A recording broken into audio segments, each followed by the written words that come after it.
अस्सलाम वालेकुम ख़ातिन हज़रात। बहुत इम्पोर्टेंट खबरें हैं और अमेरिका और पाकिस्तान के हवाले से बड़ी इम्पोर्टेंट खबरें चल रही हैं और ख़ास तौर पे ये जो भी आपने देखा कि पिछले दिनों में बातें हो रही थी कि पाकिस्तान के अमेरिका के साथ ताल्लुकात के ऊपर काफ़ी चीमोगोइयाँ हो रही थी। उसकी भी काफ़ी चीज़ें अब सामने आ रही हैं। सेक्रेटरी रूबियो की मुलाकात फ़ोन के ऊपर हुई है हमारे वज़ीर ख़ारिजा साहब के साथ और उसमें क्या-क्या चीज़ें डिस्कस हुई हैं, बहुत इम्पोर्टेंट है ये कॉल भी। इसका भी ज़रा तज़िया करते हैं। फिर एक मिनरल्स की कॉन्फ्रेंस हो रही है। वो भी बड़ी इम्पोर्टेंट है और ख़ास तौर पे जो केपीके की जो असेंबली है, उसमें जो बिल मिनरल्स के हवाले से डाला गया है वो क्यों इम्पोर्टेंट है, उसकी भी ज़रा देखेंगे। फिर एक ओवरसीज़ कॉन्फ्रेंस हो रही है, जो कि 13 से 15 तक हो रही है। उसमें भी अमेरिका से, यूरोप वगैरह से लोगों को घेर-घार के लाया जा रहा है, वहाँ पे उनको मिलवाया जाएगा, वज़ीर-ए-आज़म से भी और आर्मी चीफ साहब के भी। और साथ ही साथ हम देख रहे हैं कि उसको कोइंसाइड किया गया है कांग्रेचुनल ट्रिप के साथ, जो कि कांग्रेसमैन मुख्तलिफ जो हैं वो जा रहे हैं वहाँ पे और साथ ही साथ एक जो यूएस के जो almost acting assistant secretary of state हैं, एरिक मायर, वो भी जा रहे हैं, वो भी मिनरल्स कॉन्फ्रेंस हो रही है, उसके ऊपर वो क्या वजह है? पीटीआई के अंदरूनी मामला कैसे चल रहे हैं? बलूचिस्तान की क्या सिचुएशन है? टैरिफ का मामला जो है वो दुनिया में कैसे उसने स्टर क्रिएट किया हुआ है? गज़ा की सूरत-हाल भी इंशाल्लाह देखेंगे कि वहाँ पे आज भी तकरीबन 50 के करीब लोग जो हैं वो शहीद हुए हैं। ये इतने ज़ालिम लोग हैं कि ये बिल्कुल बाज़ नहीं आ रहे हैं, जिसमें बच्चों की भी अक्सरियत जो है वो जाने दे रही है और इनको बिल्कुल शर्म नहीं आ रही है और पूरा ज़मीर आलम जो है वो सोया हुआ है। तो इसका भी ज़रा तज़िया करेंगे और इन तमाम उमूर पे गुफ्तगू करने के लिए हमारे साथ तशरीफ़ रखते हैं मोहतरम जनाब साद हफ़ीज़ साहब, सीनियर राइटर हैं, फ्राइडे टाइम्स में लिखते हैं, उनके आर्टिकल ज़रूर पढ़ा करें, बहुत अच्छा लिखते हैं। हियर कम्स साद भाई। अस्सलाम वालेकुम सर। जी, वालेकुम सलाम, खजाना साहब। साद भाई बहुत-बहुत शुक्रिया। अल्लाह जी, ताला के लिए आसानियाँ पैदा करे और ख़ास तौर पे गज़ा के जो मुसलमान हैं उनके लिए। वैसे शुरू में मेरा ख़्याल है थोड़ी-सी ज़रा बात गज़ा पे ही कर लेते हैं।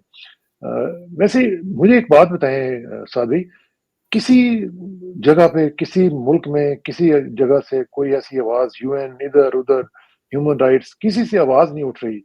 किस तरीके से इम्प्यूनिटी के साथ वो लोगों को मारते चले जा रहे हैं, जिसमें बच्चे हैं, ख़वातीन हैं और एक बल्कि आज मैं पढ़ रहा था कि ट्रंप ने उनको गो अहेड दे दिया कि अगर क्लेंजिंग आपने करनी है तो करें आप। तो ये क्या हो रहा है? ज़मीरी आलम क्यों खामोश है? ये ज़मीर तो लोगों का बहुत पहले गायब हो चुका है। ये तो बड़ी अफ़सोस की बात है जो हो रही है गाज़ा के अंदर। और वो तो है। लगता ऐसा ही है कि सबसे बड़ी जो बात मुझे अफ़सोस होता है वो खुद अरब ममालिक का होता है। मुसलमान ममालिक तो बाद में आते हैं, पहले अरब हाँ, मुल्क। पहले हाँ, क्योंकि जो सराउंडिंग स्टेट्स हैं वहाँ, सऊदी अरेबिया है करीब में, ऑब्वियसली जॉर्डन है और फिर सबसे बड़ी बात है इजिप्ट है। हाँ, इजिप्ट, इजिप्ट भी है। हाँ, तो इतनी बड़ा मुल्क है और इतनी सब्सटैंशियल रिसोर्सेज़ हैं, इतनी अमेरिकन एड वहाँ जाती है, लेकिन वहाँ से एक आवाज़ भी नहीं निकलती। हाँ, उन्होंने ऐसा लगता है कि एक पॉलिसी अडॉप्ट ये कर ली है कि we will overlook all these atrocities जो कि हो रही हैं और सब कुछ जो है छोड़ दिया उन्होंने कि ये ट्रम्प साहब और नेतन्याहू साहब जो हैं, हुँ, ये between the two of them they will decide the future of the Palestinian people. ये तो बड़े हो नहीं अफ़सोस की सकता। ये बात कैसी है। हाँ, अफ़सोस की बात है कि बड़े आपने एक एंटायर नेशन को, एक नेशन है वो, उसको वही, आपने बिल्कुल ऐसा कर दिया है कि भई उनकी कोई रेलेवेंस ही नहीं है दुनिया के हाँ, अंदर। उनको वाइप आउट करने का पूरा प्लान है जी। जी हाँ, तो वाइप आउट तो वो नहीं कर सकते। We know that they can not do that, they been trying that since 1948, लेकिन हाँ, वो तो नहीं होगा। लेकिन कैजुअलिटीज़ आप देख रहे हैं, जैसे आप खुद कह रहे थे, बच्चे, औरतें और वही, जो इनोसेंट्स हैं। तो मैं तो अपने मैं लिखता रहता हूँ इस सब्जेक्ट के ऊपर भी कि हुँ, भाई आप लोगों को क्या हो गया है कि आपने यही फेट सफ़र किया था थर्ड राइश में। और हाँ, जो बिल्कुल, इतना आपने ऐसी उसको मोनेटाइज किया है, लेकिन आप इस ट्रेजेडी को भूल जाते हैं। हाँ, भाई आपने जिंदगी इस तरह कैसे हो सकती है कि वन साइडेड जेनोसाइड हो रहा है, ये तो बिल्कुल। हाँ, बिल्कुल हो रहा है, बिल्कुल तो हो रहा अब इससे फर्दर है, क्या बिल्कुल बात हो करें भाई? और ये रहा है। सारे हाँ, हाँ, अब जब अरब मुल्क, उसके बाद मुस्लिम मुल्क, फिर यूनाइटेड नेशंस, फिर और सारे मुल्क, यहाँ तो बिल्कुल ही क्वाइट है, बिल्कुल कुछ भी नहीं हो रहा, कोई आवाज नहीं आती बाहर। बहुत ही अफ़सोसनाक और आप सूरत-हाल है जैसे और लोग हैं ये इस सब्जेक्ट के ऊपर बात करते हैं। हाँ, और ऊपर से यूएस ने डिप्लॉय कर दिए थर्ड मिसाइल्स भी वहाँ पे या इसराइल, और वो सारा का सारा सिलसिला चल रहा है। फिर वो ईरान के साथ भी मुलाकात जो है वो कह रहे हैं कि सैटरडे को अब डायरेक्ट टॉक्स करेंगे। अगरचे पहले ईरान ने ये डिनाई कर दिया था और उन्होंने रिजेक्ट कर दिया था कि हम डायरेक्ट टॉक्स नहीं करेंगे। और साथ ही साथ हम ये भी देख रहे हैं कि इस्राएली फोर्सेस जो हैं, उन्होंने एक 14 साला जो एक अमेरिकन सिटीज़न है, उसको भी वेस्ट बैंक में हलाक कर दिया है। वो भी मारा गया है, शहीद हो गया है, और इनको इनके नज़दीक कोई भी किसी की भी इम्पोर्टेंस नहीं है, चाहे वो यूएस सिटीज़न है या चाहे कुछ भी है। तो और वो ये ब्लेम ये करते हैं जी, यूएस ब्लेम कर रहा है हमास को कि जी उनकी वजह से इसराइल जो है वो इस तरह की चीज़ें कर रहा है। चलें, इसके ऊपर हम इंशाल्लाह तज़िया करते रहेंगे। लेकिन ज़रा थोड़ा-सा आ जाते हैं सिंपली जी बात तो ये है ना कसाना साहब, इसमें ब्रीफली टू सेकंड्स मोर कि भाई हाँ, ट्रम्प साहब जो आए थे ऑफिस के अंदर सेइंग कि भाई मैं वॉर्स को बिल्कुल सपोर्ट ही नहीं करता और नई वॉर्स तो शुरू ही नहीं होनी चाहिए। हाँ, ट्रम्प साहब खुद इतना बड़ा रोल प्ले कर सकते हैं इसको खत्म करने हाँ, में, तो इस बिल्कुल, बिल्कुल, इसको, और वो नहीं कर रहे। बिल्कुल, बिल्कुल नहीं कर रहे, और ईरान के इश्यू के ऊपर भी इंशाल्लाह ज़रा बात करेंगे किसी वक़्त। अच्छा जी, ज़रा थोड़ा-सा अब आ जाते हैं पाकिस्तान की तरफ, और जी मुलाकात हुई है टेलीफ़ोन के ऊपर सेक्रेटरी रूबियो की और जनाब डार साहब की, और उसमें काउंटर टेररिज़्म के हवाले से भी चीज़ें आई हैं। तो ये आपने भी खबर देख ली होगी, मैं भी आपके साथ शेयर भी कर देता हूँ कि वो किस तरीके से वो सारा कुछ मामला जो है वो चल रहा है। वो भी आपको दिखाता हूँ, उसकी डॉन की भी रिपोर्ट है इस पे। तो what do you make of it? जी हाँ, ये इसमें तो ये तो कंटिन्यूएशन है। मेरा ये ख्याल है कि ये चीज़ अब क्लियर होती जा रही है कि ट्रम्प एडमिनिस्ट्रेशन और ये जो हमारी इलीगल रिजीम है, इसमें ताल्लुकात बढ़ रहे हैं। हुँ, और उन्होंने फिलहाल तो यही डिसाइड किया है ट्रम्प एडमिनिस्ट्रेशन ने कि ये जो पॉलिसी है कि पाकिस्तान को काउंटर टेररिज्म के एरिया के अंदर एक पार्टनर रखना चाहिए, उसको डेवलप करना चाहिए, और वो अमेरिका के इंटरेस्ट में है। तो वो चीज़ तो लगता है हाँ, कि वो चेंज नहीं हुई, जो कि बहुत पुरानी पॉलिसी है उनकी, कोई नई हुँ। तो है नहीं पॉलिसी। नहीं, नहीं। और यानी ये जो लगता जो है जो कि बाइडेन की पॉलिसी थी उसको ये कंटिन्यू कर रहे जी हाँ, बिल्कुल वो कंटिन्यू कर रहे हैं, बल्कि उसको एनहांस कर रहे हैं, क्योंकि आपको आपको याद होगा कि इस तरह की टेलीफोनिक कन्वर्सेशन भी बाइडेन के ज़माने के अंदर कम हुआ करती थी। तो कम ये हुआ आते करती ही इनके जी, तो इनके आते ही जो इन्होंने किया है, इससे ये लगता है कि इनकी जो एफर्ट्स हैं इस गवर्नमेंट की अमेरिका के अंदर, वो थोड़ी बहुत सक्सेसफुल हो रही हैं। अब ये चीज़ चेंज हो सकती है, लेकिन फ़िलहाल तो ये ऐसा लग रहा है कि ऐसा ही ये कुछ ताल्लुकात ज़रा बेहतर हो रहे हैं, और इन एरियाज़ के अंदर पर्टिकुलरली काउंटर टेररिज़्म और ये मिनरल इन्वेस्टमेंट्स और ये इकोनॉमिक हाँ, कोऑपरेशन, इन एरियाज़ के अंदर इम्प्रूवमेंट आ रही है। और ये जो सूरत-हाल आप बता रहे हैं, जो मिनरल्स वाला भी है इश्यू, ये भी स्वाभाविक काफ़ी इम्पोर्टेंट है, क्योंकि ये सारी चीज़ें इंटरलिंक्ड लग रही हैं। अब देखें ना, एक तरफ ये सेक्रेटरी रूबियो की कॉल आई है, और ये किस वक़्त आई है, इसकी टाइमिंग बहुत इम्पोर्टेंट है। वो इसलिए इम्पोर्टेंट है कि अभी 3 दिन के बाद वो कॉन्फ्रेंस हो रही है, जो कि मिनरल्स की कॉन्फ्रेंस है। और ज़ाहिर है कि उन्होंने अपना जो acting assistant secretary of state Eric Meyer हैं, वो भेज रहे हैं उनको, उनका डेलीगेशन जा रहा है वहाँ पे उस कॉन्फ्रेंस में शिरकत के लिए। फिर 13 से 15 की जो तारीख है, उसमें ओवरसीज़ पाकिस्तानीज़ की कॉन्फ्रेंस है, और इन बिटवीन जो है वो कांग्रेचुनल ट्रिप है। तो ये सारे के सारा जो ट्रिप है, आप मुख्तलिफ ट्रिप्स को देख लें, मुख्तलिफ कॉन्फ्रेंसेस को देख लें, और अगर अगर आप इनको इंटरलिंक करें, तो फिर समझ आती है कि ये कुछ ना कुछ एक स्ट्रैटेजी का हिस्सा है, उसके मुताबिक ये सारा कुछ चल रहा है। Do you agree with it? जी हाँ, बिल्कुल स्ट्रैटेजी का हिस्सा है, और अगर आप इसको उससे मिला दें जो ये 3 डॉक्टर आए थे यहाँ, हुँ, और उन्होंने आके मिले थे, आईएसआई के जो चीफ हैं उनसे मिले थे। तो एसेंशियली वो तो प्रोग्रेस उस वो जो है रेज़ोल्यूशन पाकिस्तान डेमोक्रेसी एक्ट, उसको टोन डाउन करना, उसे स्लो डाउन करना, तो वो तो इनिशियली ये था प्रोग्रेस।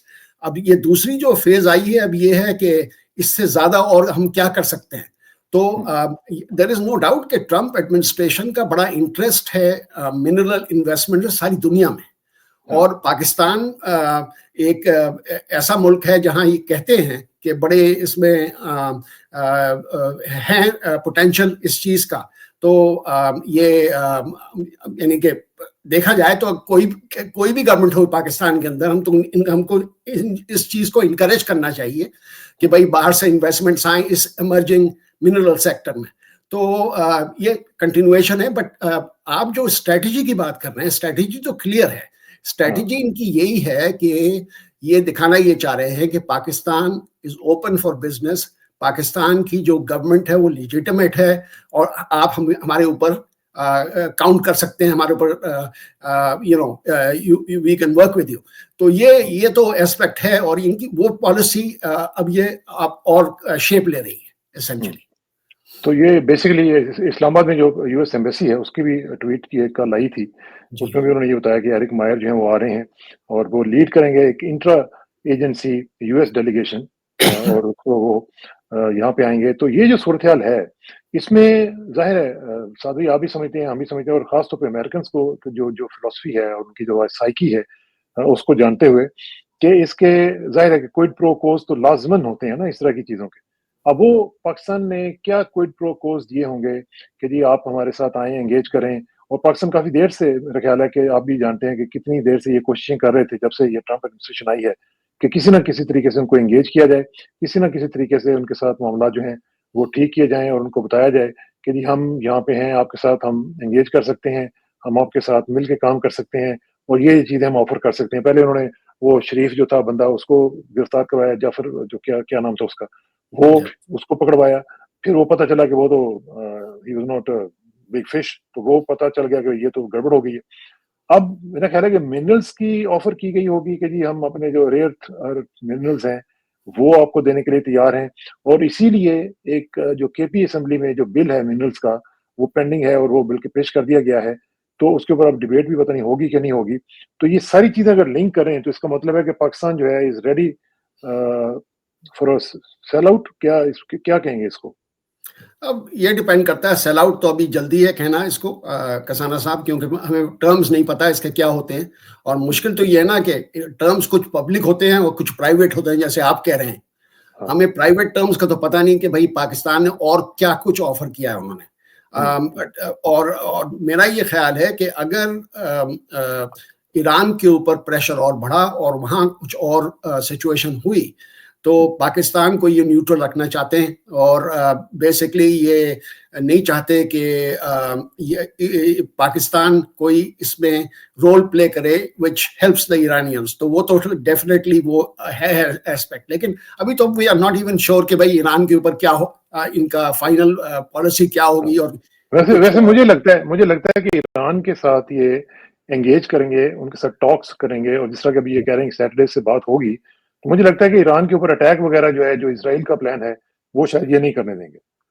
वेल इसका डिपेंड, ये मैं इस कॉस्ट को देखेंगे, इसका क्या कॉस्ट होती है, पहले भी हम बात कर चुके हैं इसके ऊपर। लेकिन इजरायली तो काफी डिटर्मिन्ड है सब्जेक्ट के ऊपर। वो कहते हैं कि भाई ये बड़े क्लोज हैं न्यूक्लियर वेपन डेवलप करने में। ईरानियंस कहते हैं हम तो कोशिश भी नहीं कर रहे इस चीज की, हम तो पीसफुल न्यूक्लियर कोऑपरेशन करना चाहते हैं, डेवलप करना चाहते हैं। तो ये मेरा ये ख्याल है कि it's too early on that. लेकिन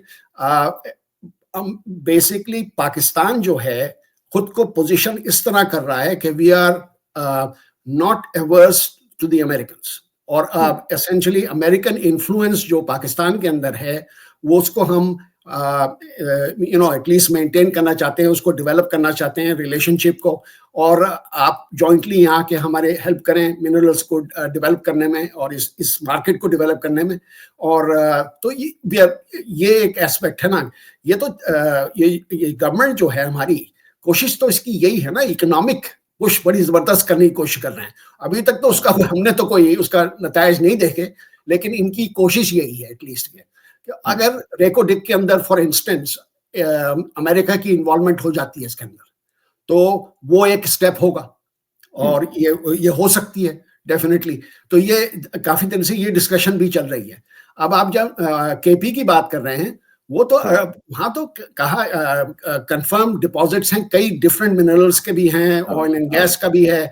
तो ये सारी चीजों को इंटरेस्ट है, अमेरिकन में इंटरेस्टेड इन चीजों में। तो लेकिन फिर वही सिचुएशन होगी कि भाई do they have the consent of the people living in KP?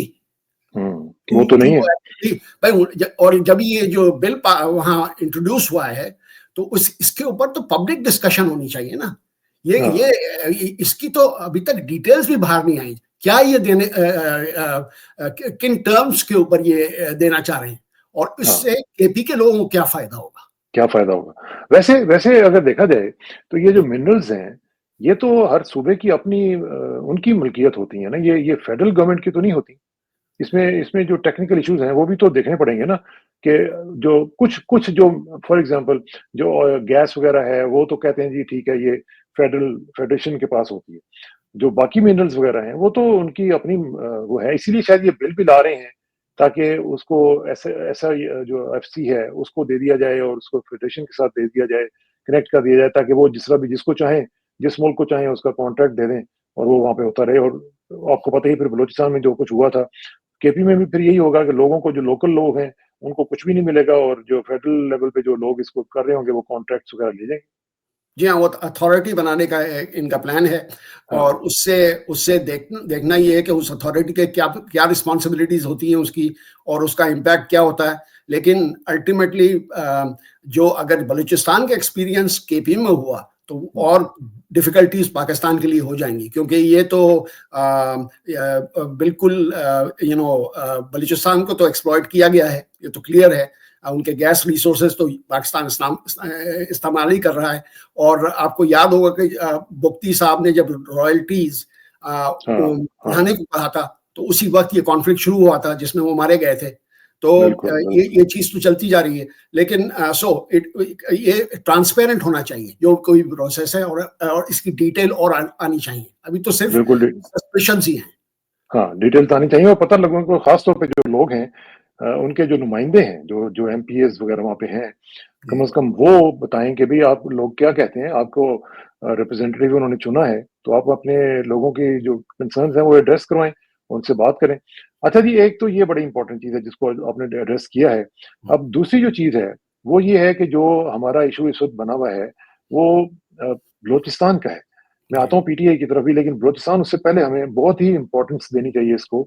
जो मामला वहां पे चल रहे हैं और जिस तरीके से चल रहे हैं, ये तो बहुत ही सीरियस हद तक आगे बढ़ते चले जा रहे हैं, क्योंकि एक ग्रुप है जो कह रहा है कि जी हमने मुजाहरा करना है और हमने वहां पे आना है। तो इसमें क्या मसला क्या है, मुझे समझ नहीं आती कि क्यों चीजों को हैंडल करने की बजाय उनको बल्कि उनको बढ़ाया जा रहा है।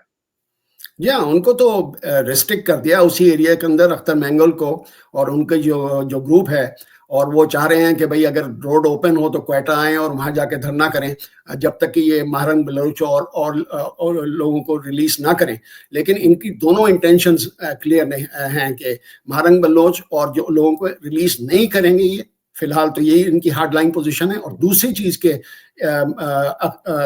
इनको मैंगल को, अख्तर मैंगल को क्वेटा नहीं जाने दिया जाएगा। तो ये तो इनकी ये तो क्लियर है। तो इसी वजह से क्या होगा, अब तो रिएक्शन तो दूसरी तरफ से आएगा ना। दूसरी तरफ से क्या रिएक्शन आ सकता है, कितनी उनके अंदर सख्त है to take on the state. अब और लगता है कि फॉरेन इंटरवेंशन का भी कोई चांस नहीं है इस सिचुएशन में। और बीएलए के ऊपर काफी प्रेशर है, because BLA as you know is considered a terrorist organisation by the US. वो अपनी जगह बात है, और उन्होंने चाइनीज इंटरेस्ट को भी अटैक किया है पहले। तो आई डोंट नो कि ये तो पाकिस्तान के लिए अच्छा नहीं है, पाकिस्तान की प्रोग्रेस के लिए अच्छा नहीं है, पाकिस्तान की स्टेबिलिटी के लिए अच्छा नहीं है, क्योंकि ये हर चीज जो है ये बंदूक से रिजॉल्व करने की कोशिश कर रहे हैं एस्टेब्लिशमेंट और गवर्नमेंट, और इससे कोई लॉन्ग टर्म ये सोल्यूशन है ही नहीं। एब्सोल्युटली। अच्छा जी, जरा थोड़ा सा पीटीआई की तरफ, और वो है कि जो सूरत हाल इस वक्त पीटीआई की इंटरनल लेवल पे चल रही है, इमरान खान साहब अंदर हैं, उनको मर्जी के लोगों से मिलवाया जाता है। आज आपको मालूम है कि 8 तारीख होगी वहां पे, तो वहां पे अलीमा खान साहबा की मुलाकात जो है वो स्केड्यूल्ड है। लेकिन अब क्या उनको मिलवाया जाएगा कि नहीं मिलवाया जाएगा, उन्होंने ये कहा हुआ है कि अगर नहीं मिलवाया जाएगा तो वो धरना देंगी। और खास तौर पे कोई समझ नहीं आ रही कि इमरान खान साहब को मर्जी की इंफॉर्मेशन पहुंचाई जा रही है, मर्जी के लोगों से मिलवाया जा रहा है, और जो एक चांस होता है कि जी उनकी अपनी बात बाहर आएगी, उन लोगों से मिलवाया नहीं जा रहा। तो वेयर आर वी हेडेड?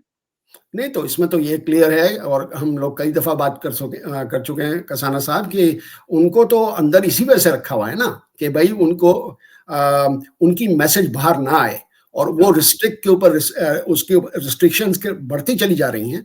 और अब ये धरना करने की बात कर रही हैं, होपफुली इसकी नौबत नहीं आएगी और कल इनको कुछ थोड़ा सी अकल आ जाए तो उनसे मिलने दिया जाए इमरान खान से।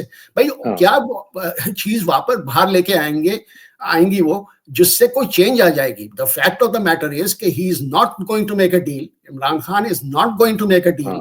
और बात तो भाई मैसेज तो वही होगी ना, क्लैरिटी कि भाई आप जो हैं मुझे जेल में रख सकते हैं for as long as you want, लेकिन मैं अपना चेंज नहीं करूंगा अपनी जो अप्रोच है। तो मिले या ना मिले इससे क्या डिफरेंस पड़ता है, मैसेज तो वही आएगी। अगर आप उनसे निगोशिएट गुड फेथ में नहीं करेंगे, सिंसियरिटी से नहीं करेंगे, तो कुछ चेंज ही आएगी। भाई तो कौन मिलता है, कब मिलता है, उससे कोई डिफरेंस नहीं पड़ता। और असल में मसला ये है कि वो चाहते ही हैं कि इमरान खान से डील ली जाए, लेकिन अपनी मर्जी की डील ली जाए और अपनी मर्जी की सिचुएशन क्रिएट करके उसमें से अपनी मर्जी के नताइज लिए जाए। ये मसला है। जी हाँ, वो तो मसला है ही। Essentially they want the best, जिससे वो खुद सरवाइव करे और इमरान खान की जो पॉपुलैरिटी है वो न्यूट्रलाइज हो जाए। लेकिन वो हो नहीं सकता ना जी करसाना साहब। We discuss this many a times. भाई वो ही remains the most popular leader और जितने वक्त वो जेल में रहते हैं उससे ज्यादा पॉपुलर होते जा रहे हैं वो। Absolutely, that has not changed. You see, इनकी प्रेडिकेमेंट जो है आई अंडरस्टैंड। हाँ, तो ये क्या इनको नहीं समझ आ रही कि उसका जो कद है वो दिन ब दिन बढ़ता जा रहा है घटने की बजाय। तो उसको मेरे ख्याल है डील करना चाहिए, एंगेज करना चाहिए, बजाय इसके कि उनके साथ ये गेम्स खेलें इस तरह। जी हाँ, तो बस वो लगता है इनका डिसीजन यही है कि हम गेम्स खेलते रहेंगे इनके साथ। अब ये देखें 11 तारीख को ये मुराद सईद ने आई थिंक हैं, तो इन्होंने 11 तारीख को जो स्वात में जलसा करने का कहा है। लेट्स सी कितनी आगे बढ़ती है ये बात और ये इनका क्या इम्पैक्ट होता है इनके आने का सीन में। लेट्स होप कि पॉजिटिव इम्पैक्ट। इनका आना क्या इस चीज का गमाज है कि ये बताया जा रहा है कि जो करंट लीडरशिप है पीटीआई की वो इट इज नॉट डिलीवरिंग, और ये कम से कम इमरान खान की जो आइडियल्स हैं उनके मुताबिक नहीं चल रही है। Is that right? I think that's fairly clear, it's been clear for some time कि जो एग्जिस्टिंग लीडरशिप है they have not been very effective. Imran Khan को तो जेल से निकालने के एक एस्पेक्ट है, but they have not even उन्होंने सड़कों को गर्म करने में बिल्कुल कोई कुछ भी नहीं किया। और बड़ी मुश्किल की सिचुएशन है क्योंकि पीटीआई को इस वक्त यूनाइटेड होना चाहिए और एक डायरेक्शन होनी चाहिए उसकी, और वो चीज नजर नहीं आ रही। तो मे बी ये साहब जो आएंगे और ये आ गए हैं, इनकी वजह से कुछ थोड़ी सी फायर बिल्डअप हो, थोड़ी सी एग्रेशन बिल्डअप हो, क्योंकि एग्रेशन की अब जरूरत है। आप हाथ पे हाथ रख के नहीं बैठ सकते। एब्सोल्युटली, और खासतौर पे जिस तरह इमरान खान की जो फिलॉसफी है उसके मुताबिक अगर ये लोग नहीं चलेंगे तो फिर जाहिर है जिन लोगों ने इनको वोट दिया हुआ है वो तो कभी भी इस तरह नहीं सेटिस्फाई होंगे। उन्होंने तो इनको वोट इसलिए दिया था कि वो जाएं और इमरान खान की रिहाई के लिए कुछ ना कुछ करें, तो वो तो इस मामले में कुछ भी नहीं कर रहे और मेरा ख्याल है कि कॉम्प्रोमाइज हो चुके हैं सारे के सारे। अब देखें ना, पंजाब में इधर उधर जितने भी इनके एमपीएस हैं वो सारे के सारे खामोश चुप करके बैठे रहते हैं, कुछ भी नहीं करते। इसी तरह केपी में भी हैं, अब देख रहे हैं वहां पे भी कुछ नहीं हो रहा। जो एमएनएज हैं वो माशाल्लाह वैसे ही सारे के सारे चुप करके बैठे रहते हैं। तो ये ऑब्वियसली ये इमरान खान की फिलॉसफी के सख्त खिलाफ है। अच्छा जी, एक और चीज जरा आखिर में थोड़ा सा मुझे उसका भी जरा समझा दें कि आपने ये देख लिया कि जो मामला इस वक्त चल रहे हैं उसमें बहुत ही जो इम्पोर्टेंट बात है वो टैरिफ्स की है। टैरिफ्स की वजह से इंक्लूडिंग पाकिस्तान सब कुछ सारे दुनिया में एक हलचल मच गई है और सब लोग खौफजदा हैं कि क्या होने जा रहा है। कोई आप यू नेम एनी कंट्री, तो सब जगहों पे ये मामला चल रहा है। आपने सिंगापुर के प्राइम मिनिस्टर का भी सुन लिया होगा कि वो क्या कह रहे थे। तो यहाँ पे अब क्या सूरत बने जा रही है, यानी बीसियों ट्रिलियन डॉलर्स जो हैं वो जाया हो चुके हुए हैं, स्टॉक मार्केट्स जो हैं वो टैंक कर गई हैं, सब कुछ हो रहा है। So where are we headed? जी हाँ, इसका रेजोल्यूशन तो जल्दी होना चाहिए क्योंकि ट्रंप साहब जो हैं बड़ी रिस्क ले रहे हैं उनके अपने पॉलिटिकल फ्यूचर के लिए भी, क्योंकि आपको पता है 2 साल के लेस देन 2 इयर्स अब तो इलेक्शन को रह गए हैं। मिड टर्म इलेक्शन जिसे कहते हैं बड़ा इंपॉर्टेंट होता है, and he wants to retain control of the house and the senate. और अगर वो चेंज हो गया तो इनकी तो बड़ी मुश्किल हो गई, इनकी he will become a lame duck very quickly. तो वो तो एक पॉलिटिकल एस्पेक्ट है। अब जो टेक्निकल एस्पेक्ट है वो तो अपनी जगह बात है कि भाई देखें आप पाकिस्तान का एग्जांपल ले लें, पाकिस्तान के पास ऑप्शन क्या है? पाकिस्तान के पास ऑप्शन ये है, और जो कि ये डेलीगेशन भेज रहे हैं और बहुत से अदर मुल्क भी कर रहे हैं यही चीज, वो ये है कि भाई अपने जो हमारे जो इंपोर्ट टैरिफ्स हैं पाकिस्तान के अंदर, उसको रैशनलाइज कर दिया जाए, टू मेक जो balance of payments which is in Pakistan fair in trade with the US, उसको जरा तो नैरो कर दिया जाए। तो एटलीस्ट ट्रम्प साहब इस चीज को एक्सेप्ट कर लें कि भाई मे बी अगर 29% नहीं है तो 10% है और समथिंग लाइक दैट, जिसमें कोई बैलेंस हो जाए। तो ये सिर्फ पाकिस्तान नहीं कर रहा किसान साहब, बहुत सी कंट्रीज इसी बेसिस के ऊपर निगोशिएट कर रही है। बिल्कुल सही बात है। चलें, इसके ऊपर हम इंशाल्लाह तज़किया आपका लेते रहेंगे। बहुत बहुत शुक्रिया, आपसे जल्दी मुलाकात होगी इंशाल्लाह। Thank you very much. अस्सलाम वालेकुम।